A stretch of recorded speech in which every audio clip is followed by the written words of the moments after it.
Itu semua kita ketinggalan dari Indonesia, Thailand, Vietnam umpamanya. Hal-hal ini kita mesti depani untuk memastikan kita mampu dan berdaya saing.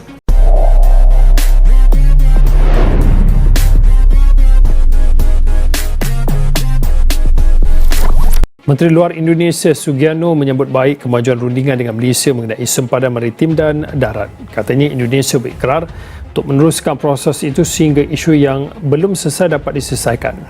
Selalunya apabila suatu perjanjian ataupun perundingan dibuat, katakanlah untuk perjanjian damai, artinya satu pihak sudah mengiktiraf pihak lain tu atas pihak lain tu, dan dengan kerana itu maka dengan situlah berlakunya perundingan dan perjanjian damai. Selagi dia tak iktiraf, dia takkan buat perundingan untuk damai.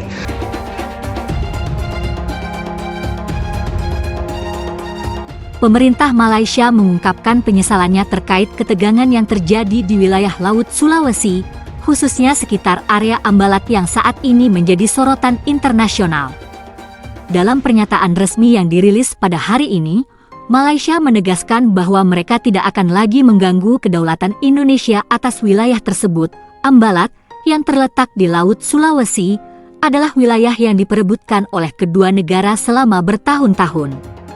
Meskipun Malaysia beberapa kali mencoba mengklaimnya sebagai bagian dari wilayahnya, Indonesia secara tegas menanggapi klaim tersebut dengan bukti sejarah dan hukum internasional yang menunjukkan bahwa Ambalat merupakan bagian dari wilayah kedaulatan Indonesia. Ambalat adalah wilayah yang sah milik Indonesia.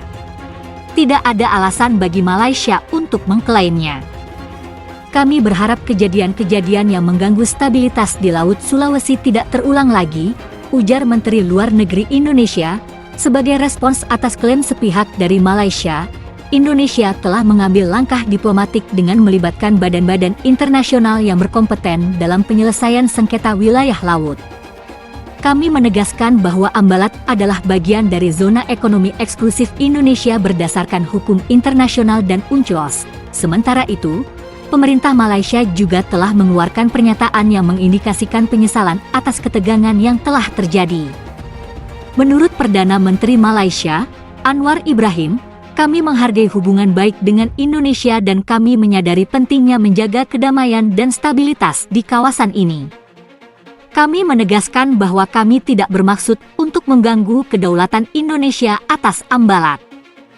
Meski demikian, sejumlah pihak di Indonesia tetap mengingatkan agar Malaysia tidak lagi mencoba-coba mengklaim wilayah yang telah jelas merupakan bagian dari Indonesia. Para ahli hukum internasional juga mendukung klaim Indonesia dan menyarankan agar penyelesaian sengketa ini diselesaikan melalui jalur diplomatik yang transparan. Sengketa ini, yang sudah berlangsung selama bertahun-tahun, menjadi pengingat bahwa pentingnya penyelesaian masalah perbatasan di Laut Sulawesi harus diutamakan dengan tetap menghormati prinsip-prinsip hukum internasional.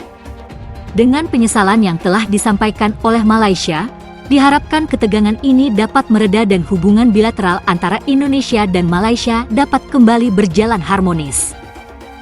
Pemerintah Indonesia kembali menegaskan bahwa Blok Ambalat adalah wilayah kedaulatan Indonesia yang tidak dapat diganggu-gugat oleh pihak manapun, termasuk Malaysia. Pernyataan ini disampaikan setelah adanya klaim sepihak dari Malaysia yang mencoba menguasai wilayah kaya sumber daya alam tersebut. Blok Ambalat, yang terletak di Laut Sulawesi, telah menjadi titik ketegangan antara Indonesia dan Malaysia selama bertahun-tahun, terutama terkait dengan potensi cadangan minyak dan gas yang ada di wilayah tersebut. Meskipun Malaysia beberapa kali berusaha mengklaim Blok Ambalat sebagai bagian dari zona ekonomi eksklusif mereka, Indonesia tetap teguh bahwa kawasan ini merupakan bagian sah dari wilayah Indonesia. Blok Ambalat adalah bagian dari wilayah Indonesia berdasarkan hukum internasional, khususnya Konvensi PBB tentang Hukum Laut, yang telah mengakui hak Indonesia atas wilayah tersebut. Tegas Menteri Luar Negeri Indonesia, Indonesia tidak akan pernah mengizinkan negara manapun, termasuk Malaysia, untuk mengklaim atau mengambil alih wilayah kami. Pernyataan tersebut muncul setelah Malaysia kembali mengeluarkan klaim sepihak atas Blok Ambalat, yang berpotensi mengganggu stabilitas kawasan Laut Sulawesi. Indonesia, melalui jalur diplomatik, telah memperjelas bahwa klaim tersebut tidak memiliki dasar hukum yang sah dan hanya akan memperburuk hubungan bilateral antara kedua negara. Sejumlah pengamat internasional juga menegaskan bahwa Indonesia memiliki hak penuh atas Blok Ambalat, mengingat posisi geografi dan sejarah yang jelas. Tidak ada keraguan bahwa Blok Ambalat adalah milik Indonesia. Klaim Malaysia hanya akan memperburuk ketegangan yang sudah ada, kata Dr. Andi Setiawan, seorang pakar hukum internasional. Kendati demikian, pemerintah Indonesia tetap membuka pintu untuk dialog dengan Malaysia guna menyelesaikan sengketa ini secara damai dan sesuai dengan prinsip-prinsip hukum internasional. Indonesia mengajak Malaysia untuk fokus pada kerjasama regional yang konstruktif, tanpa menimbulkan provokasi yang merugikan kedua negara. Blok Ambalat, yang terletak di kawasan perbatasan Indonesia dan Malaysia, memiliki cadangan energi yang sangat potensial, sehingga menjadi salah satu area yang strategis. Oleh karena itu, Indonesia berkomitmen untuk menjaga kedaulatannya atas wilayah tersebut dengan segala upaya yang diperlukan. Pemerintah Indonesia menegaskan kembali bahwa klaim sepihak oleh Malaysia terhadap Blok Ambalat tidak akan pernah diakui dan Indonesia akan terus memperjuangkan haknya melalui jalur hukum internasional dan diplomasi yang tegas.